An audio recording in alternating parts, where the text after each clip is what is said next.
ಮಿಲೆಟ್ನ ಶ್ರೀ ಅನ್ನ ಅಂತ ಮೋದಿಯವರು ಹೆಸರಿಟ್ಟಿದ್ದಾರೆ. ಹಳ್ಳಿಗಳಲ್ಲಿ ರೈತರು ಹೋಗಯ್ಯ ಹಂದಿ ತಿನ್ನೋದು ಹಸು ತಿನ್ನೋದು ತಂದು ನಮ್ಮನ್ನು ತಿನ್ನು ಅಂತ ಹೇಳ್ತಿದೆಯಾ? ಅಲ್ಲಿ ಹಸುಗಳಿಗೆ ಸ್ಟೆರಾಯ್ಡ್ಸ್ ಚುಚ್ಚಿ ಹಾಲು ಹೆಚ್ಚು ಉತ್ಪಾದನೆ ಮಾಡಿ archaeological evidence shows 178,000 years ago. ಈ ಭೌಗೋಳಿಕ ಪರಿಸ್ಥಿತಿಗಳಿಗೆ ಅನುಗುಣವಾಗಿ ಬೆಳೆಯದೇ ಇರತಕ್ಕಂಥ ಆಹಾರವನ್ನು ಈಗ ಇಡೀ ಪ್ರಪಂಚ ತಿನ್ನಂಗೆ ಮಾಡಿದ್ದು ಈ ವಾಣಿಜ್ಯೀಕರಣದ ಷಡ್ಯಂತ್ರ. ನಮಸ್ಕಾರ ಗೆಳೆಯರೆ, ಇವತ್ತಿನ ಮಾತುಕತೆಯಲ್ಲಿ ನಮ್ಮೊಂದಿಗಿದ್ದಾರೆ ಪದ್ಮಶ್ರೀ ಗ್ರಹೀತ ಮಿಲೆಟ್ ಮ್ಯಾನ್ ಆಫ್ ಇಂಡಿಯಾ ಸ್ವತಂತ್ರ ವಿಜ್ಞಾನಿ ಡಾಕ್ಟರ್ ಖಾದರ್ ಅವರು. ಅವ್ರನ್ನ ವೆಲ್ಕಮ್ ಮಾಡೋಣ, ಅವ್ರ ಜೊತೆ ಒಂದಷ್ಟು ಮಾತುಕತೆಗಳನ್ನು ಮಾಡೋಣ. ಸರ್, ಕಾರ್ಯಕ್ರಮಕ್ಕೆ ಸ್ವಾಗತ. ನಮಸ್ಕಾರ ರಾಘವ್. ಸರ್, ಸಿರಿಧಾನ್ಯಗಳು, ತಾವು ಸಿರಿಧಾನ್ಯಗಳ ಹಿಂದೆ ಬಿದ್ದು ಆಗಲೇ 3 ದಶಕ ಆಗ್ತಾ ಇದೆ. ಯಾಕೆ ಸರ್ ಈ ಇಂಟ್ರೆಸ್ಟ್ ನಿಮಗೆ ಸಿರಿಧಾನ್ಯಗಳ ಮೇಲೆ? ಸಿರಿಧಾನ್ಯ ಅಂತ ಹೆಸರಿಟ್ಟಿದ್ದೆ ನಾನು. ತೃಣಧಾನ್ಯ, ಕಿರುಧಾನ್ಯ, ಚಿರುಧಾನ್ಯ ಅಂತ ಈ ಧಾನ್ಯಗಳನ್ನು ನಾವು ಕರಿತಾ ಇದ್ವಿ. ಮಾನವ ಸಮಾಜ ಅನೇಕ ವರ್ಷಗಳಿಂದ, ಅನೇಕ ಅಂದರೆ 100,000 ಅಲ್ಲ, ಲಕ್ಷಾಂತರ ವರ್ಷಗಳ ಹಿಂದೆ ತಾನು ಹೊರಗಡೆ ಬಂದರೆ ಕೈಗೆ ಸಿಗ್ತಾ ಇದ್ದಿದ್ದು ಸಿರಿಧಾನ್ಯಗಳು, ಮಿಲೆಟ್ಸ್ ಅಂತಾರೆ. 6,000 ಪ್ರಭೇದಗಳಿದೆ ಈ ಹುಲ್ಲು ಜಾತಿ. ಅದರಲ್ಲಿ 300 ವೆರೈಟೀಸ್, 250 300 ವೆರೈಟೀಸ್ ಮಾನವ ಜಾತಿ ಆಹಾರವಾಗಿ ಬಳಸ್ತಾ ಇದ್ದಿತ್ತು. ಇದರದ ಆರ್ಕಿಯಾಲಜಿಕಲ್ ಎವಿಡೆನ್ಸ್, ವೈಜ್ಞಾನಿಕ ನಿಗದಿತ ಪುರಾವೆಗಳು ಮೊನ್ನೆ ಸಿಕ್ಕಿವೆ ಆರ್ಕಿಯಾಲಜಿಕಲ್ ಡಿಗ್ಗಿಂಗ್ಸಲ್ಲಿ. ಅಂದರೆ ನಮ್ಮ ಕಪಾಳಗಳನ್ನು, ದಂತದ ಅವಶೇಷಗಳನ್ನು ಗಮನಿಸಿದಾಗ, ರಿಸರ್ಚ್ ಮಾಡಿದಾಗ ಸಿಕ್ಕಿದ್ದು ಈ ಮಿಲೆಟ್ಸ್ ಅವಶೇಷಗಳೇ ಹೊರತು ಅಕ್ಕಿ ಅಲ್ಲ, ಗೋಧಿ ಅಲ್ಲ, ಯಾವುದೇ ಧಾನ್ಯ ಅಲ್ಲ. ಅಂದರೆ ಮಾನವ ಹೊರಗಡೆ ಬಿದ್ದು ನಡೀತಾ ಇದ್ದಂಗೆ ಎಲ್ಲಂದರೆ ಅಲ್ಲಿ ಸಿಗ್ತಾ ಇದ್ದಿದ್ದು ಈ ಮಿಲೆಟ್ ಧಾನ್ಯಗಳೇ. ಇದನ್ನು C4 ಗ್ರಾಸಸ್ ಅಂತಾರೆ. ವೈಜ್ಞಾನಿಕವಾಗಿ ಇವು ಎಲ್ಲ ಭೌಗೋಳಿಕ ಪರಿಸ್ಥಿತಿಗಳಲ್ಲಿ 10 ಡಿಗ್ರಿ ಸೆಂಟಿಗ್ರೇಡ್ ಇರೋ ಜಾಗದಿಂದ ಹಿಡಿದು 45 ಡಿಗ್ರಿ ಸೆಂಟಿಗ್ರೇಡ್ ಜಾಗ ಇರೋ ತನಕ ಬೆಳೆಯತಕ್ಕಂಥ ಸಾಮರ್ಥ್ಯ ಆ ಜೀನೋಮ್ ಅಂತಾರೆ. ಆ ಜೀನೋಮಿಕ್ ಕಂಟೆಂಟು ನಿಮ್ಮ ಭತ್ತದ ಅಕ್ಕಿಯಲ್ಲಿ 1 ಯೂನಿಟ್ ಅಂತ ಹೇಳಿದ್ರೆ ಇದರಲ್ಲಿ 18 ಯೂನಿಟ್ ತನಕ ಇದೆ, ಹೆಚ್ಚಾಗಿದೆ. ಅಂದರೆ ಈ ಜೀವ ಪರಿಣಾಮದಲ್ಲಿ ಆಗು ಹೋಗುಗಳನ್ನು ಗ್ರಹಿಸಿ ತನ್ನ ಜೆನೆಟಿಕ್ ಕೋಡಲ್ಲಿ ಉಳಿಸ್ಕೊಂಡಿರೋ ಧಾನ್ಯಗಳು ಯಾವಪ್ಪ ಅಂದರೆ ಮಿಲೆಟ್ಸ್. ಮಿಲೆಟ್ಸ್ ಅಂತ ಇಂಗ್ಲೀಷಲ್ಲಿ ಯಾಕೆ ಕರೀತಾರೆ ಅಂದರೆ ಮಿಲಿ ಅಂದರೆ 1/1000 ಅಂತ, ಮಿಲಿಗ್ರಾಮ್, ಮಿಲಿಲೀಟರ್, ಮಿಲಿಮೀಟರ್. ಸೊ ಈ ಧಾನ್ಯದ ಪ್ರಮಾಣ ಮಿಲಿಮೀಟರ್ ಆಸುಪಾಸಲ್ಲಿ ಇರುತ್ತೆ. ಅದಕ್ಕೆ ಈ ಗುಂಪು ಧಾನ್ಯಗಳನ್ನು ಸೇರಿಸಿ ಮಿಲೆಟ್ಸ್ ಅಂತಾರೆ. ಚಿಕ್ಲೆಟ್, ಬುಕ್ಲೆಟ್, ಪಿಗ್ಲೆಟ್ ಥರ ಮಿಲೆಟ್ ಅಂತ ಕರೀತಾರೆ. ಸೊ ಈ ಮಿಲೆಟ್ ಅನ್ನೋದು ಅನಾದಿ ಕಾಲದಿಂದ, ನಾವು ಕೈ ಹಿಟ್ಟು ಇಷ್ಟು ವರ್ಷ ಅಂತ ಹೇಳೋಕ್ಕಾಗದೇ ಇರೋಷ್ಟು ಹಿಂದಕ್ಕೆ ಹೋಗಬೇಕು, ಲಕ್ಷಾಂತರ ವರ್ಷ. Archaeological evidence shows 178,000 years ago. ಅಂದರೆ 1,78,000 ವರ್ಷಗಳ ಹಿಂದೆ ಕಾರ್ಬನ್ ಡೇಟಿಂಗ್ ಪ್ರಕಾರ ಆ ಕಪಾಳದ ದಂತದ ಅವಶೇಷಗಳಲ್ಲಿ ಮಿಲೆಟ್ಸ್ ಕಂಡು ಬಂದಿದೆ. ಅಂದರೆ ನೋಡ್ಕೊಳ್ರಿ, ಯಾಕೆ ನಾನು ಬಿದ್ದಿದ್ದೀನಿ ಅಂದರೆ ನಮ್ಮ ದುರದೃಷ್ಟ, ದುರ್ದೈವ, ಈ ಪಾಶ್ಚಾತ್ಯರ ವಾಣಿಜ್ಯೀಕರಣದ ಒತ್ತಡದಿಂದ ಗ್ರೀನ್ ರೆವಲ್ಯೂಷನ್ ಅಂತ ಹೆಸರು ಹೇಳಿ C4 ಗ್ರಾಸಸ್ ಅಂತಾರೆ ನಮ್ಮ ಮಿಲೆಟ್ಸನ್ನು. ಭತ್ತದ ಅಕ್ಕಿ, ಗೋಧಿಯನ್ನು C3 ಗ್ರಾಸಸ್ ಅಂತಾರೆ. ಅದರಲ್ಲೇ C3 ಗ್ರಾಸದಲ್ಲಿ ಕೆನೆ ಕಟ್ಟೋದು, ಧಾನ್ಯ ಗಟ್ಟಿಯಾಗೋದು ಬೇರೆ ಪ್ರಕ್ರಿಯೆ, ಫೋಟೋಸಿಂಥಸಿಸ್, ಕಿರಣಜನ್ಯ ಸಂಯೋಗ ಕ್ರಿಯೆ ಅಥವಾ ದ್ಯುತಿ ಸಂಶ್ಲೇಷಣ ಕ್ರಿಯೆ. ಕಾರ್ಬನ್ ಡೈಆಕ್ಸೈಡನ್ನು ಹಿಡಿದು ಧಾನ್ಯ ಮಾಡೋದು, ಗ್ಲೂಕೋಸನ್ನು ತಯಾರು ಮಾಡಿ ಧಾನ್ಯ ಮಾಡೋದು. ಅದು ಭತ್ತದ ಅಕ್ಕಿ, ಗೋಧಿ ಅಕ್ಕಿಯಲ್ಲಿ ಒಂದು ರೀತಿ ನಡೆಯುತ್ತೆ, ಅದನ್ನು C3 ಅಂತಾರೆ. ನಮ್ಮ ಮಿಲೆಟ್ಸ್ 250 300 ಪ್ರಭೇದಗಳಲ್ಲಿ ನಡೆಯೋದು C4 ಅಂತಾರೆ. ಸೊ C4 ಫೋಟೋಸಿಂಥಸಿಸಲ್ಲಿ ನೀರಿನ ಅಗತ್ಯ ಇಲ್ಲ, C3 ಅಲ್ಲಿ ನೀರಿನ ಅಗತ್ಯ ಇದೆ. ನೀರು ಕೊಟ್ಟರೆ ಜಾಸ್ತಿ ಬೆಲೆ, ನೀರಿಲ್ಲ ಅಂದರೆ ಕಮ್ಮಿ ಬೆಲೆ. ಅದನ್ನು ಬಳಸಿ ಗ್ರೀನ್ ರೆವಲ್ಯೂಷನ್ ಅಂತ ಗೊಬ್ಬರ ಹಾಕಿ ನೀರನ್ನು ಕಟ್ಟಿ ಆ ಧಾನ್ಯಗಳನ್ನು ಪೇಟೆಂಟ್ ಮಾಡಿಕೊಂಡು ಬೀಜವನ್ನು ರೈತರ ಕೈಯಿಂದ ಕಂಪನಿ ಸೊತ್ತಾಗಿದೆ. ಸೊ ಈ ಗೊಂದಲಗಳೆಲ್ಲ ನಡೆದಿದ್ದು ವಿಜ್ಞಾನದ ಹೆಸರಿನಲ್ಲಿ. ನಾನು ಯಾಕೆ ಮಿಲೆಟ್ಸ್ ಹಿಂದೆ ಬಿದ್ದಿದ್ದೀನಿ ಅಂದರೆ, ಎಲ್ಲ ಭೌಗೋಳಿಕ ಜಾಗಗಳಲ್ಲಿ, ಅಂದರೆ ಅನಂತಪುರಮು ಅಂತ ಒಂದು ಜಿಲ್ಲೆ ಇದೆ ಆಂಧ್ರ ಪ್ರದೇಶಲ್ಲಿ, ಅಲ್ಲಿ ವರ್ಷಕ್ಕೆ 4 ಅಥವಾ 3 ಮಳೆ ಬರುತ್ತೆ. ಹೌದು. ಅಂಥ ಜಾಗಗಳಲ್ಲೂ ನಾವು ಈ ಸಿರಿಧಾನ್ಯಗಳನ್ನು ಬೆಳೆಸ್ಕೋಬಹುದು. ಅಂದರೆ ಎಲ್ಲಿ ನೋಡಿದ್ರೂ ಊಟ ಆಗತಕ್ಕಂಥ ಪದಾರ್ಥಗಳನ್ನು ಈ ಕಂಪನಿಗಳು, ಗೊಬ್ಬರ ಕಂಪನಿಗಳು, ಫುಡ್ ಕಾರ್ಪೊರೇಟ್ಸು ಪ್ರೀಮಿಯಂ ಫುಡ್ ನಾವು ತಂದಿದ್ದೀವಿ, ನೀವೆಲ್ಲರೂ ಪ್ರಿಮಿಟಿವ್ ಫುಡ್ ತಿಂತಾಯಿದ್ದೀರಾ, ಜಾನುವಾರುಗಳ ಆಹಾರ, ಹಕ್ಕಿಗಳ ಆಹಾರ ಅಂತ ಹೇಳಿ ನಮ್ಮ ಊಟದ ವ್ಯವಸ್ಥೆಯನ್ನು ನಮ್ಮ ರೈತರ ಕೈಯಲ್ಲಿದ್ದ ಒಂದು ಅದ್ಭುತವಾದ ಸಂಪತ್ತನ್ನು ಕಿತ್ತು ಬಿಸಾಕಿದ್ದಾರೆ. ಅಂದರೆ ಬರಡು ಭೂಮಿ, ಮಳೆಯೇ ಇಲ್ಲದೆ ಮಳೆ ಆಶ್ರಿತ ಆಧಾರದಲ್ಲಿ ಮಳೆ ಆಶ್ರಿತ ಬೆಳೆಗಳನ್ನು ನಿಮಗೆ ಬೇಕಾಗಿಲ್ಲ, ಇದು ಒಳ್ಳೆಯದಲ್ಲ ಅಂತ ಹೇಳಿದ್ದು ಯಾರು? ಈ ತಜ್ಞರು. ಆದ್ದರಿಂದ ಭಾರತ ದೇಶದ ಊಟದ ವ್ಯವಸ್ಥೆ ಕಳೆದ 80 ವರ್ಷದಲ್ಲಿ ಪೂರ್ತಿ ಬದಲಾವಣೆಯಾಗಿದೆ. ಎಷ್ಟು ಮಟ್ಟಕ್ಕೆ ಅಂದರೆ, ನಾನು ಅಮೆರಿಕಾದಿಂದ ವಾಪಸ್ ಬಂದು ನಮ್ಮ ಆಹಾರ ಅಕ್ಕಿ ಗೋಧಿ ಅಲ್ಲ, ಇದು ನಮ್ಮ ಆಹಾರ ಅಂತ ಹೇಳಕ್ಕೆ ಶುರು ಮಾಡಿದರೆ, ಹಳ್ಳಿಗಳಲ್ಲಿ ರೈತರು ಹೋಗಯ್ಯ ಹಂದಿ ತಿನ್ನೋದು, ಹಸು ತಿನ್ನೋದು ತಂದು ನಮ್ಮನ್ನು ತಿನ್ನು ಅಂತ ಹೇಳ್ತಿದೆಯಾ ಅಂತ ನನ್ನ ಮೇಲೆ ವ್ಯಾಖ್ಯಾನ ಮಾಡಿದ್ದೂ ಉಂಟು. ಸರ್, ಹೇಗೆ ಅಂದರೆ ಈಗ ನೀವು ಬಂದ್ರಿ, ಅಲ್ಲಿಂದ ಈ ಒಂದು ಸಿರಿಧಾನ್ಯಗಳ ಬೆನ್ನು ಹತ್ತಿದ್ರಿ, ಹಳ್ಳಿಗಳಿಗೆ ಹೋದ್ರಿ. ಸಾಮಾನ್ಯವಾಗಿ ಹಳ್ಳಿಗಳಲ್ಲಿ ಈ ಧಾನ್ಯಗಳನ್ನೆಲ್ಲ ನೋಡಿರೋರು ಇದ್ದಾರೆ, ಇವತ್ತಿಗೂ ಇದ್ದಾರೆ. ಆದರೆ ನಿಮ್ಗೆ ಅವತ್ತಾದಂಥ ಎಕ್ಸ್ಪೀರಿಯನ್ಸ್ ಹೇಗಿತ್ತು? ಮೊದಲನೇದಾಗಿ ನನಗೆ ಈ ಸಿರಿಧಾನ್ಯಗಳ ಬೆನ್ನು ಹತ್ತಕೋಬೇಕು ಅಂತ ಹೇಳಿದ್ದು ನಾನು ಚಿಕ್ಕವನಿದ್ದಾಗ, 6 ವರ್ಷ ವಯಸ್ಸಿದ್ದಾಗ ಮೊದಲನೇ ಸತಿ ನನಗೆ ಪ್ರಜ್ಞೆ ಬಂದಿದ್ದಾಗ, ಅಂದರೆ ನೆನಪಿರೋದು, ನಾನು ನಮ್ಮ ಊರು ಇಂದ ನಮ್ಮ ಅಜ್ಜಿ ಊರಿಗೆ ಹೋಗಿದ್ದೆ. ನಮ್ಮ ಅಜ್ಜಿ ನವಣೆ ಅಕ್ಕಿ ಅನ್ನ ಮಾಡಿ ನನಗೆ ತಿನ್ನಿಸಿದ್ರು. 3 ದಿವಸ ಆ ಊಟ ಮಾಡಿದ್ದಾಗ ನನಗೆ ಅಲ್ಲಿ ತನಕ ಸರಿಯಾಗಿ ಬರ್ತಾ ಇರಲಿಲ್ಲ. 6ನೇ ಮಲಬದ್ಧತೆ ಅಂತೀವಿ. 3 ದಿವಸ ನವಣೆ ಅಂಬಲಿ ಕುಡಿದೆ. ಒಂದು ಗಂಜಿ ಥರ ಮಾಡಿ ಒಂದು ಲೋಟ ಫಸ್ಟ್ ಕುಡಿಯೋ ಅಂತ ಕುಡಿಸಿದ್ರು. ಕುಡಿದ ಮೇಲೆ ನವಣೆ ಅನ್ನ ಮಾಡಿ ಬದನೆಕಾಯಿ ಚಟ್ನಿ ಮಾಡಿ ತಿನ್ನಿಸಿದ್ರು. ಇದು ನನಗೆ ಇವತ್ತಿಗೂ ಜ್ಞಾಪಕ ಇದೆ. 3 ದಿವಸ ಅಲ್ಲಿ ರಜಕ್ಕಂತ ಹೋಗಿದ್ದು, ಸ್ಕೂಲು ರಜೆ ಅಂತ ಹೋಗಿದ್ದು, ಒಂದು 10 ದಿವಸ ಇದ್ದೆ. 3 ದಿವಸ ತಿನ್ನೋಷ್ಟಿಗೆ ನನಗೆ ಬೆಳಗ್ಗೆ ಎದ್ದರೆ ಆದಷ್ಟುಗದೆ ಠಕ್ ಅಂತ ಬಂದ್ಬಿಡ್ತು. 2 ನಿಮಿಷ ಹೋಗಿ ಹಂಗೆ ಕೂತ್ಕೊಂಡ್ರೆ ಬಂದ್ಬಿಡ್ತು. ಅದು ಎಷ್ಟು ಸಂಭ್ರಮ ಆಯಿತು ಅಂದರೆ, ನನಗೆ ಈ ಹಕ್ಕಿ ಥರ ಫೀಲು, ಅಷ್ಟು ಖುಷಿಯಾಗಿತ್ತು. 10 ದಿವಸ ಆರಾಮಾಗಿದ್ದೆ. ಮತ್ತೆ ವಾಪಸ್ ನಮ್ಮ ಮನೆಗೆ ಸ್ಕೂಲ್ ಹೋದೆ. ಅಲ್ಲಿ ಹೋದರೆ ಮತ್ತೆ ಈ ಅಕ್ಕಿ. 3 ದಿವಸದಲ್ಲಿ ಮತ್ತೆ ಗೊಂದಲ. ಅದು ನೆನಪಿದೆ ನನಗೆ. ಸೊ ನಾನು ವಿಜ್ಞಾನಿಯಾಗಿ ಬೆಳೆದ ಮೇಲೆ ಅಮೆರಿಕಾಗೆ ಹೋದಾಗ ಅಲ್ಲಿ ಪಿಜ್ಜಾ, ಬರ್ಗರು, ಗೋಧಿ ಹಿಟ್ಟು, ಮೈದಾ ಹಿಟ್ಟು ತಿನ್ನೋಕ್ಕೆ ಶುರು ಮಾಡಿದಾಗ ಇನ್ನು ನನ್ನ ಗೊಂದಲ ನಿಮಗೆ ಅರ್ಥ ಆಗಬೇಕು. ಸೊ ನನಗೆ ಇಮಿಡಿಯೇಟಾಗಿ ಈ ವಿಜ್ಞಾನದ ಒಂದು ಅಂಚಿಂದ ಹಿಡಿದು ಒಳಗಡೆಗೆ ನುಗ್ಗಿದಾಗ ಗೊತ್ತಾಗಿದ್ದೇನೆಂದರೆ, ನಮ್ಮ ದೇಶ ಒಂದೇ ಅಲ್ಲ, ಇಡೀ ಪ್ರಪಂಚದಲ್ಲಿ ಖಂಡಾಂತರಗಳಲ್ಲಿ ಎಲ್ಲರೂ ತಿಂದಿದ್ದು ಸಿರಿಧಾನ್ಯಗಳೇ. ನವಣೆ, ಊದಲು, ಆರ್ಕ, ಸಾಮೆ. ಊದಲನ್ನು ಜರ್ಮನ್ ಮಿಲೆಟ್ ಅಂತಾರೆ, ಬಾರ್ನಿಯಾರ್ಡ್ ಮಿಲೆಟ್ ಅಂತ. ನವಣೆಯನ್ನು ಇಟಾಲಿಯನ್ ಮಿಲೆಟ್ ಅಂತಾರೆ. ಇಟಲಿ ಆಲ್ಪ್ಸ್ ಅಂದರೆ ಆ ಬೆಟ್ಟ ಗುಡ್ಡಗಳ ಕಣಿವೆಗಳಲ್ಲಿ, ಆಲ್ಪ್ಸಲ್ಲಿ, ಬೆಟ್ಟ ಮೇಲೆ ಎಲ್ಲ ಕಡೆ ಬೆಳೀತಾ ಇದ್ದಿದ್ದು ಫಾಕ್ಸ್ಟೈಲ್ ಮಿಲೆಟ್ ಅಂತಾರೆ.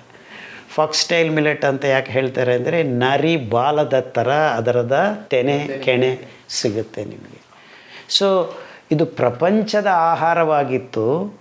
ಆದರೆ ಕಂಪನಿಗಳು ಗೊಬ್ಬರ ಮಾರಾಟ ಮಾಡಿಕೊಳ್ಳೋ ಒಂದು ವಾಣಿಜ್ಯೀಕರಣದ ಒತ್ತಡದಲ್ಲಿ ನಮ್ಮ ಮಾನವ ಜಾತಿ ನಿಜವಾದ ಆಹಾರವನ್ನು ಈ ರೀತಿ ಬಿಂಬಿಸಿ primitive food coarse grains, COARCESE, coarse grains ಅಂದರೆ ನಾರು ಉಳ್ಳ ಧಾನ್ಯಗಳು ನೀವು ತಿನ್ನಬಾರದು, ನಾವು ಪ್ರೀಮಿಯಂ ಫುಡ್ಡು ತಂದಿದ್ವಿ ಅಂತ C3 ಗ್ರಾಸಸ್, ಭತ್ತದ ಅಕ್ಕಿ, ಗೋಧಿ ಇವೆರಡನ್ನು ನಮ್ಮ ತಲೆ ಮೇಲೆ ಕೂರಿಸಿದ್ರು. ಇದು ಅವೈಜ್ಞಾನಿಕ ಅಂತ ಅನಿಸ್ತಾ ಇತ್ತು ನನಗೆ. ಎಷ್ಟು ಅವೈಜ್ಞಾನಿಕ, ಇಡೀ ಪ್ರಪಂಚದಲ್ಲಿ ಎಲ್ಲ ಕಡೆ ಬೆಳೆದೇ ಇರೋ ಧಾನ್ಯಗಳನ್ನು ಎಲ್ಲರೂ ತಿಂತಾ ಇದ್ದಾರೆ. ಇವತ್ತಿಗೂ ದಕ್ಷಿಣ ಭಾರತ ದೇಶದಲ್ಲಿ ನಾವು ಗೋಧಿ ಬೆಳೆಯೋಕ್ಕಾಗೋದಿಲ್ಲ. ಅದು ಶೀತಲ ಪ್ರದೇಶದ ಒಂದು ಬೆಲೆ, ಅಂದರೆ ಟೆಂಪ್ರೇಚರ್ 15 ಡಿಗ್ರೀಸ್ಗಿಂತ ಕೆಳಗಡೆ ಇದ್ರೇ ಅದು ಬೆಳೆ ಬರೋದು. ಅಂಥ ಧಾನ್ಯ ನಾವೆಲ್ಲರೂ ಯಾಕೆ ತಿಂತಾಯಿದ್ದೀವಿ ಅಂತ ಒಂದು ಪ್ರಶ್ನೆಯೂ ಕೇಳಲಿಲ್ಲ. ನಮ್ಮದಲ್ಲದ ಆಹಾರ ಈ ಭೌಗೋಳಿಕ ಪರಿಸ್ಥಿತಿಗಳಿಗೆ ಅನುಗುಣವಾಗಿ ಬೆಳೆಯದೇ ಇರತಕ್ಕಂಥ ಆಹಾರವನ್ನು ಈಗ ಇಡೀ ಪ್ರಪಂಚ ತಿನ್ನಂಗೆ ಮಾಡಿದ್ದು ಈ ವಾಣಿಜ್ಯೀಕರಣದ ಷಡ್ಯಂತ್ರ. ಸೊ ಇದರ ಕಾರಣವಾಗಿ ಇದು ವೈಜ್ಞಾನಿಕದ ಆಹಾರ ಅಲ್ಲ. ಯಾಕೆಂದರೆ ಈ ಭತ್ತದ ಅಕ್ಕಿ, ಗೋಧಿ ತಿನ್ನದ ಮೇಲೇ ಮಾನವ ಜಾತಿಗೆ ಡಯಾಬಿಟೀಸು, BP, ಥೈರಾಯ್ಡು, ರುಮೆಟಿಸಮ್ ಈ ಕಾಯಿಲೆಗಳೆಲ್ಲ ಒಂದಾಗಿ ಸೇರಿಕೊಂಡು ಬರ್ತಾ ಇರೋದು. ಸೊ ಅವೈಜ್ಞಾನಿಕ ಆಹಾರವನ್ನು ವಾಣಿಜ್ಯೀಕರಣದ ಹೆಸರಿನಲ್ಲಿ, ಪೇಟೆಂಟ್ ಹೆಸರಿನಲ್ಲಿ ಬೀಜದ ಹಕ್ಕನ್ನು ಕಸಿದುಕೊಂಡು ರೈತರನ್ನು ಗುಲಾಮರಾಗಿ ಮಾಡಿದ್ದ ಈ ಆಹಾರ ಪದಾರ್ಥಗಳನ್ನು ನಾವು ತ್ಯಜಿಸಬೇಕು. ತಾರ್ಕಿಕವಾಗಿದು ಸರಿಯಾದ ಕ್ರಮ ಅಲ್ಲ, ಒಂದು ದಾರಿಯನ್ನು ತೋರಿಸಬೇಕು ಜನರಿಗೆ ಅನ್ನುವ ಒಂದೇ ಒಂದು ಕಾರಣಕ್ಕಾಗಿ ಈ ಸಿರಿಧಾನ್ಯಗಳ ಹಿಂದೆ ಬಿದ್ದಿದ್ದು. ಈ ತೃಣಧಾನ್ಯ ಅಂದರೆ ಎಲ್ಲಂದರೆ ಅಲ್ಲಿ ಬೆಳೆಯುತ್ತೆ, ಬೇಡ ಬಿಡ್ರಿ ಅನ್ನೋ ಒಂದು ಭಾವ ನಮ್ಮ ಮೆದುಳಿನಲ್ಲಿ ಉಂಟು ಮಾಡುತ್ತೆ. ಚಿರುಧಾನ್ಯ ಅನ್ನೋದು ಸರಿ, ಯಾಕಂದರೆ ಸಣ್ಣದಾಗಿರೋದು ಅಂತ. ಯಾಕೆ? ಪ್ರಮಾಣ ಚಿಕ್ಕದಾಗಿರೋದ್ರಿಂದ. ಸಾಮೆ ಅನ್ನೋದನ್ನು ಲಿಟಿಲ್ ಮಿಲೆಟ್ ಅಂತಾರೆ ಆ್ಯಕ್ಚುಲಿ ಇಂಗ್ಲೀಷ್, ಅಂದರೆ ಅತಿ ಸೂಕ್ಷ್ಮ ಪ್ರಮಾಣದ್ದು ಅಂತ. ಆದರೆ ಅದರ ರಚನೆ, ಆ ನಾರು ನಿಮ್ಮ ಪಿಷ್ಟ ಪದಾರ್ಥದ ಜೊತೆಗೆ ಪದರವಾಗಿ ದೇವರು ಅದ್ಭುತವಾಗಿ ರಚನೆ ಮಾಡಿದ್ದಾರೆ. ಆ ರಚನೆಯಿಂದನೇ ನಮ್ಮ ಆರೋಗ್ಯ ಹಿಂಪಡ್ಕೋಬೋದು ಅಂತ ನಾನು ವೈಜ್ಞಾನಿಕ ವೃತ್ತಿಯಲ್ಲಿದ್ದರಿಂದ ಪ್ರಾಯೋಗಿಕವಾಗಿ ಈ ಆಧುನಿಕ ರೋಗಗಳ ಜಾಡು ಹಿಡಿದು ಅದನ್ನು ಮತ್ತೆ ಸ್ವಾಸ್ಥ್ಯದ ಕಡೆಗೆ ಹೆಂಗೆ ನಾವು ಪ್ರಯಾಣ ಮಾಡ್ಬೋದು ಅನ್ನೋದನ್ನು, ಅನೇಕ ರೋಗಿಗಳಿಗೆ ಈ ಊಟವನ್ನು ತಿನ್ನಿಸಿ ಆರೋಗ್ಯವನ್ನು ತಂದು ಕೊಟ್ಟಿದ್ದು ನನ್ನ ಅನುಭವ ಈ 30 ವರ್ಷದಿಂದ. ಸೊ ಚಿಕ್ಕ ವಯಸ್ಸಿನಲ್ಲಿ ಇದ್ದ ಅನುಭವದಿಂದ ವೈಜ್ಞಾನಿಕವಾಗಿ ಈ ಅಂಶಗಳನ್ನೆಲ್ಲ ಕೂಡಿಸಿ ಒಂದು ರಹದಾರಿಯನ್ನು ನಿರ್ಮಾಣ ಮಾಡಿ ನಮ್ಮ ಇಡೀ ಭಾರತ ದೇಶವನ್ನು ನಾವು ರೋಗಮುಕ್ತ ಮಾಡ್ಕೋಬೋದು. ಅದೇ ಕಾರಣಕ್ಕೆ ಹಿಂದೆ ಬಿದ್ದಿದ್ದೀನಿ. ಅಫ್ಕೋರ್ಸ್ ಇನ್ನೊಂದು ಘಟನೆ ಇದೆ. ನಾನು ಅಮೆರಿಕಾಗೆ ಮೊದಲನೇ ಸತಿ ಹೋದಾಗ ಅಲ್ಲಿ ಚಿಕ್ಕ ಹುಡುಗಿ, 6 ವರ್ಷ ಹುಡುಗಿ ಮುಟ್ಟಾಗಿದ್ದು ಹಾಸ್ಪಿಟಲ್ ರಿಸೆಪ್ಷನ್ ಹಾಲಲ್ಲಿ ಕೂತಾಗ ಕಂಡುಬಂತು. ಅದು ಮೊದಲನೇ ಸತಿ ನೀವು ಅಲ್ಲಿಗೆ ಹೋದಾಗ ಮೆಡಿಕಲ್ ಸರ್ಟಿಫಿಕೇಟ್ ತೊಗೊಂಡು ನಿಮ್ಮ ಆರ್ಗನೈಸೇಷನ್ಸ್ಗೆ ಕೊಡಬೇಕು ಜಾಯ್ನ್ ಆದಾಗ. ಅದಕ್ಕೋಸ್ಕರ ಹಾಸ್ಪಿಟಲ್ಗೆ ಹೋಗಿದ್ದೆ. ಅಮೆರಿಕಾದಲ್ಲಿ ಹೇಳಿದ ತಕ್ಷಣ ಮಾರನೇ ದಿವಸ ಹಾಸ್ಪಿಟಲ್ಗೆ ಹೋಗಿ ಸರ್ಟಿಫಿಕೇಟ್ ತಂದು ಅವ್ರಿಗೆ ತೋರಿಸ್ಬೇಕು. ಅವ್ರದ್ದೇ ಹಾಸ್ಪಿಟಲ್ಸ್ ಇರ್ತವೆ, ಅಲ್ಲಿ ಹೋಗಿ ಟೆಸ್ಟ್ ಮಾಡಿಸ್ಕೊಂಡು ಸರ್ಟಿಫಿಕೇಟ್ ಮೇಲೆ ಯು ಆರ್ ಫಿಟ್ ಅಂತ.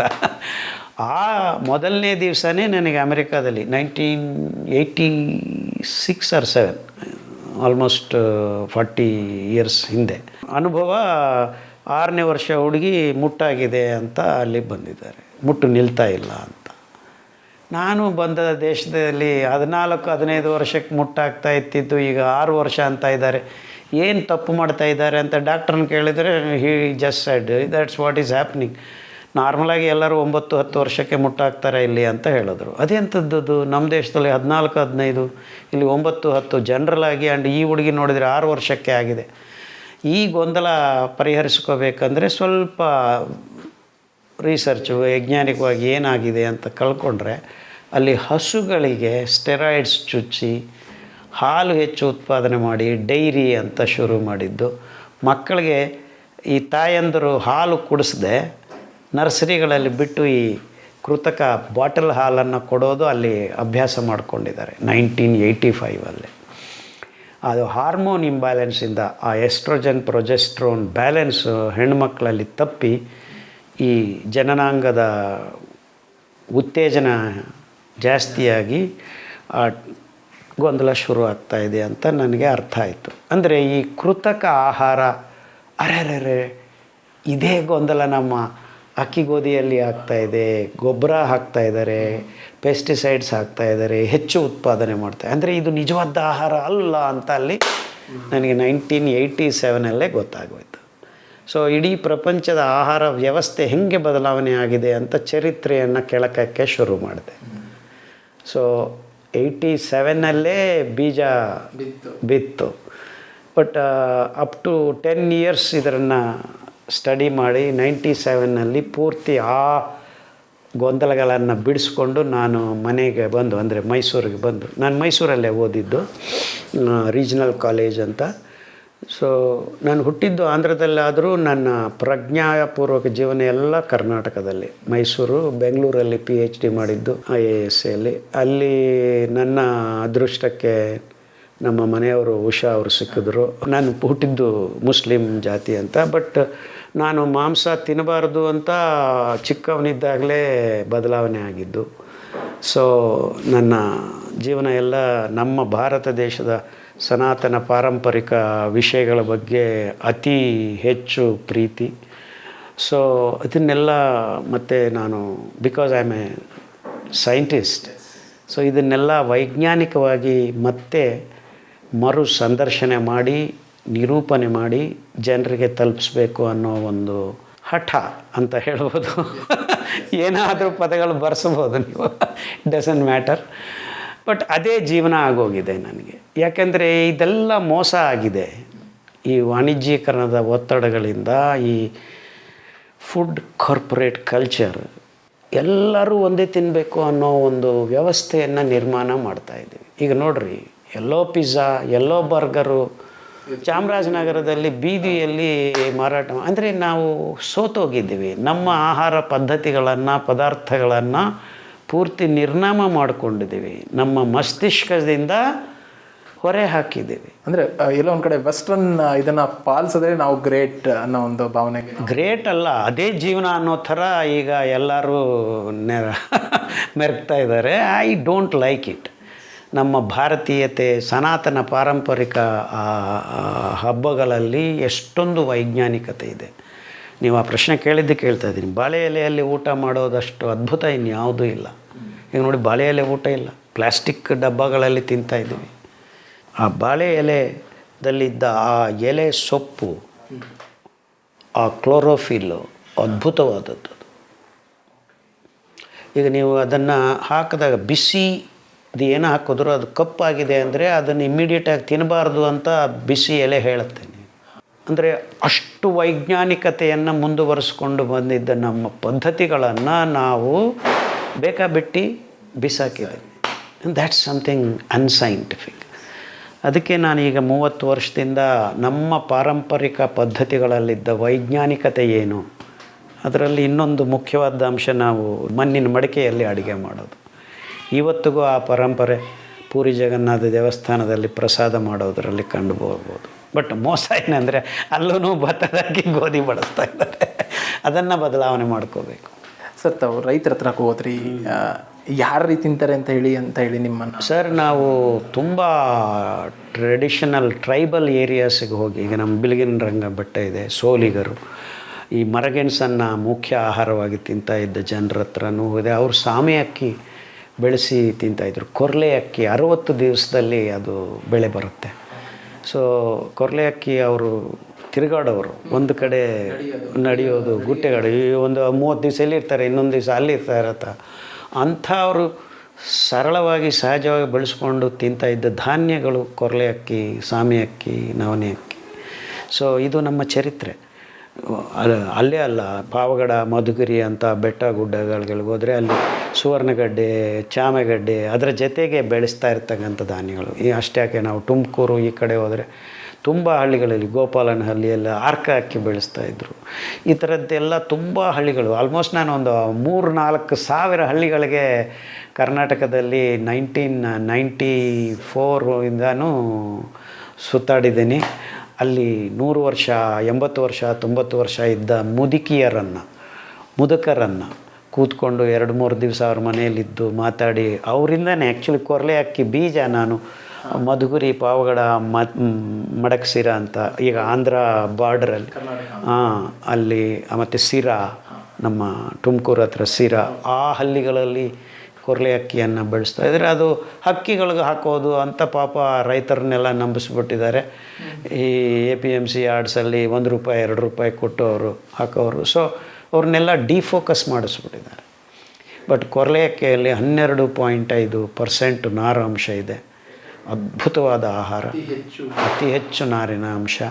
ಆ್ಯಂಡ್ ಬಾಯಿಯಿಂದ ಗುದದ್ವಾರ ತನಕ ಯಾವುದೇ ರೋಗ ಬರಲಿ ಅದು ವಾಸಿ ಮಾಡ್ತಕ್ಕಂಥ ಶಕ್ತಿ, ಔಷಧಿ ಗುಣತತ್ವಗಳ ಆ ನಾರಿನ ಅಂಶದಲ್ಲಿದೆ. ಸೊ ಈ ರೀತಿಯ ಅನೇಕವಾಗಿ ವೈಜ್ಞಾನಿಕ ವಿಷಯಗಳನ್ನು ಹೊರತಂದು ಮಾನವ ಜಾತಿಗೆ ಮಾರು ಸಂದರ್ಶನ ಮಾಡೋ ಒಂದು ಪ್ರಯತ್ನ ಮಾಡ್ತಾ ಬರ್ತಾಯಿದ್ದೀವಿ. ನಿಜವಾದ ಆಹಾರ ಈ ವೈಜ್ಞಾನಿಕತೆ ಅಂತ ಹೆಸರಿನಲ್ಲಿ ಈ ಪಾಶ್ಚಾತ್ಯರನ್ನು ಅಂಧಾನುಕರಣೆ ಮಾಡಿ ನಾವು ನಮ್ಮ ಆರೋಗ್ಯವನ್ನು ಕಳ್ಕೊಂಡಿದ್ದೀವಿ. ಮತ್ತು ನಮ್ಮ ಹಳ್ಳಿಗಳು ಬರಡಾಗಿವೆ. ಅಲ್ಲಿ ಯಾರು ಏನು ಬೆಳೆದರೂ ಅದಕ್ಕೆ ಬೆಲೆ ಇಲ್ಲದೆ ಇರೋಂಗೆ ಆಗಿದೆ. ಇದನ್ನೆಲ್ಲ ಮತ್ತೆ ನಾವು ವಾಪಸ್ ಪುನಃಸ್ಥಾಪನೆ ಮಾಡ್ಕೋಬೇಕು ಅಂದರೆ ನಾವೆಲ್ಲರೂ ಈ ಆಹಾರವನ್ನು ಬಳಸಬೇಕು. ಸೊ ಈ ಡಿಮ್ಯಾಂಡನ್ನು ಕ್ರಿಯೇಟ್ ಮಾಡಿದರೆ ನಮ್ಮ ಬರಡು ಭೂಮಿ ರೈತರೆಲ್ಲರೂ ಮತ್ತೆ ಆರ್ಥಿಕವಾಗಿ ಸರಿಯಾಗಿ ಸದೃಢ ಆಗ್ತಾರೆ. ಅದು ನಡೀತಾ ಇದೆ. We are trying to. ಇವಾಗ ಹೇಗಿದೆ ಸರ್? ಅಂದರೆ ನಿಮಗೆ ರೆಸ್ಪಾನ್ಸ್ ಇವಾಗ 30 ವರ್ಷದ ಹಿಂದೆ ಮಾಡಿದ್ರಿ, ಅದ್ಭುತವಾಗಿ ಈಗ ನನ್ನ ಹಳ್ಳಿಗಳಿಗೆ ಹೋದರೆ ಸಾವಿರಾರು ಜನ ಕೊಡ್ತಾರೆ. ಆಂಧ್ರ, ತೆಲಂಗಾಣ, ತಮಿಳ್ನಾಡು, ಈಗ ಉತ್ತರ ಭಾರತ ದೇಶದಲ್ಲೂ ಮೊನ್ನೆ ತನಕ ನನಗೆ ಹಿಂದಿ ಬರ್ತಾ ಇರಲಿಲ್ಲ. ಅರ್ಧಂಬರ್ಧ ಕಲ್ತ್ಕೊಂಡಿದ್ದೀನಿ. ಸೊ ಈಗ ಬಿಹಾರು, ಪಂಜಾಬು, ಉತ್ತರಾಖಂಡು, ಜಾರ್ಖಂಡು ಎಲ್ಲ ಕಡೆ, ಮುಂಬೈ, ಗುಜರಾತು, ಮಹಾರಾಷ್ಟ್ರ ಎಲ್ಲ ಕಡೆ ಹೋಗಿದ್ದೀನಿ. ಮೋರ್ ದೆನ್ 100 to 200 ಕಾರ್ಯಕ್ರಮಗಳನ್ನು ನಡೆಸಿದ್ದೀವಿ. ಈಗ ಮೆತ್ತಿಗೆ ಜನರಿಗೆ ಅರಿವು ಆಗ್ತಾಯಿದೆ. You can just see the whole Bharat ದೇಶದಲ್ಲಿ ಈಗ ಮಿಲೆಟ್ ಸಂಭ್ರಮ ನಡೀತಾ ಇದೆ. 16 ಮಿಲಿಯನ್ ಟನ್ನು ಇಲ್ಲದೆ ಇರೋದು ಈಗ 80ರಿಂದ 90, 100 ದಾಟಿದೆ ಅಂತ ಅನಿಸುತ್ತೆ. ಅಫ್ಕೋರ್ಸ್ ಭತ್ತದ ಅಕ್ಕಿಗೆ ಹೋಲಿಸಿದ್ರೆ we are nowhere near by. But 2000 ಇಸ್ವಿಗೆ ಕಂಪೇರ್ ಮಾಡಿದರೆ ಈಗ ತುಂಬಾ ಮುಂದಕ್ಕೆ ಬರ್ತಾಯಿದ್ವಿ. ಆ್ಯಂಡ್ ನಮ್ಮ ಅದೃಷ್ಟಕ್ಕೆ ಕೇಂದ್ರ ಸರ್ಕಾರವು GST ತೆಗಿತಾ ಇದೆ. ಅಫ್ಕೋರ್ಸ್ ಭತ್ತದ ಅಕ್ಕಿಗೆ, ಗೋಧಿಗೆ, ಈ ಗೊಬ್ಬರಗಳ ಕಂಪ್ನಿಗಳಿಗೆ 4 ಲಕ್ಷ ಕೋಟಿ ಸಬ್ಸಿಡಿ ಕೊಡ್ತಾರೆ. ನಮಗೆ ಇನ್ನೂ GST ಹಾಕ್ತಾ ಇದ್ದಾರೆ. ಸೊ ಈ GST ಎಲ್ಲ ಹೋಗಬೇಕು. ನಮ್ಮ ಸಿರಿಧಾನ್ಯಗಳನ್ನು ಬೆಳೆಸೋ ರೈತರಿಗೆ ಆ್ಯಕ್ಚುಲಿ ಪ್ರೋತ್ಸಾಹ ಕೊಡಬೇಕು. ಒಂದಿಷ್ಟು ಕೆಲಸ ಆಗಿದೆ. ನಮ್ಮ ಕರ್ನಾಟಕ ಗೌರ್ಮೆಂಟ್ ಹಿಂದೆ ಒಂದು 8 ವರ್ಷ ಹಿಂದೆ ಕೃಷ್ಣ ಬೈರೇಗೌಡ ಅವರು ಅಗ್ರಿಕಲ್ಚರ್ ಸಚಿವರಾಗಿದ್ದಾಗ ಇದನ್ನು ಸ್ಪಷ್ಟವಾಗಿ 3,000ನೋ 4,000ನೋ ರೈತರಿಗೆ ಎಕರೆಗೆ ಸಿರಿಧಾನ್ಯಗಳನ್ನು ಬೆಳೆಸೋರಿಗೆ ಕೊಟ್ಟಿದ್ದು ಉಂಟು. ಅದನ್ನು ನೋಡಿ ಪ್ರಧಾನಮಂತ್ರಿ ಮೋದಿಜಿ ಅವರು ಮತ್ತು ಅದನ್ನು 2023 ಮಿಲೆಟ್ ಇಯರ್ ಅಂತ ಘೋಷಣೆ ಮಾಡಿಸಿದ್ದು ಉಂಟು. ಸೊ ಅದರಿಂದ ಮಿಲೆಟ್ನ ಶ್ರೀ ಅನ್ನ ಅಂತ ಮೋದಿಯವರು ಹೆಸರಿಟ್ಟಿದ್ದಾರೆ. ಅದಕ್ಕೆ ಒಂದು ಸ್ಥಾನ, ಗೌರವ ಕಲ್ಪಿಸಿದ್ದಾರೆ. ಸೊ ಇದೆಲ್ಲ ಕಳೆದ 5-6 ವರ್ಷದಲ್ಲಿ ನಡ್ಕೊಂಡು ಬಂದಿದೆ. ಬಟ್ ಇನ್ನೂ ಒಂದು 100 ಪಟ್ಟಾದರೂ ಹೆಚ್ಚಾಗಬೇಕು ಈ ಅರಿವು. ಭಾರತ ದೇಶ ಪೂರ್ತಿ ಸಂಪೂರ್ಣವಾಗಿ ಆರೋಗ್ಯಕರ ಜೀವನ ನಡೆಸಬೇಕಂದ್ರೆ ನಾವು ಭತ್ತದ ಅಕ್ಕಿ, ಗೋಧಿಯನ್ನು ಬಿಟ್ಟು ನಮ್ಮ ಹಳೆಯ ಸಾಂಪ್ರದಾಯಿಕ ಅದ್ಭುತವಾದ ಧಾನ್ಯಗಳ ಬಗ್ಗೆ ಎಲ್ಲರೂ ಚಿಂತನೆ ಮಾಡಬೇಕು. ನಮ್ಮ ಬರಡು ಭೂಮಿ ರೈತರು ಬೆಳೆಸಬೇಕು. ದೊಡ್ಡ ದೊಡ್ಡ ಸಿಟಿಗಳಲ್ಲಿ ರೋಗಗಳಿಂದ ನರಳ್ತಾ ಇರೋ ಒಂದು ದಾರಿಯನ್ನು ತಪ್ಪಿಸಬೇಕು ಅನ್ನೋದು ನನ್ನ ಉದ್ದೇಶ. ಅದಕ್ಕೆ ಇದರ ಹಿಂದೆ 30 ವರ್ಷದಿಂದ ಬಿದ್ದಿದ್ದೀನಿ. ಇನ್ನೂ ತುಂಬ ಜನ ನನ್ನ ಥರನೇ ಮಾತಾಡಬೇಕು, ಜನರಿಗೆ ಈ ವಿಷಯಗಳನ್ನು ತಲುಪಿಸಬೇಕು. ಅದು ನನ್ನ ಮೂಲ ಉದ್ದೇಶ. ಆ್ಯಂಡ್ ಐ ಬಿಲೀವ್, ನನಗೆ ಪೂರ್ತಿ ನಂಬಿಕೆ ಇದೆ, ಎಲ್ಲರೂ ರೋಗ ಇಲ್ಲದೆ ಜೀವನ ಮಾಡ್ಬೋದು ಅಂತ.